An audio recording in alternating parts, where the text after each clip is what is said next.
মিয়ানমারের সাগাইং অঞ্চলে ক্রমেই বাড়ছে জান্তা বাহিনীর অভিযান। সম্প্রতি অঞ্চলটির ওয়েটলেট উপশহরের দুটি গ্রামে সামরিক হামলায় প্রাণহানির ঘটনা ঘটেছে। অগ্নিসংযোগে পুড়ে গেছে বেশ কয়েকটি ঘরবাড়ি, জিম্মি করা হয়েছে বেশ কয়েকজনকে। এক প্রতিবেদনে এ তথ্য জানিয়েছে বিভিন্ন গণমাধ্যম।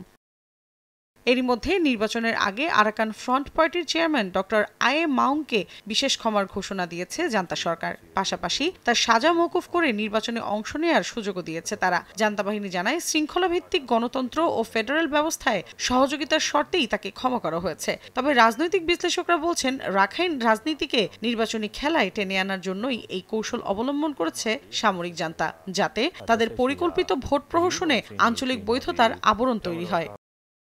ডিসেম্বরে আয়োজিত নির্বাচনে সরাসরি অংশ নিচ্ছেন সেনা কর্মকর্তারা।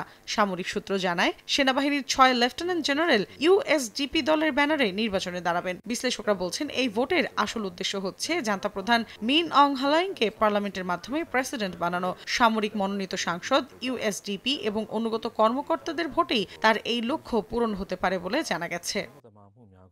মৌসুমী সাথী, সময় সংবাদ।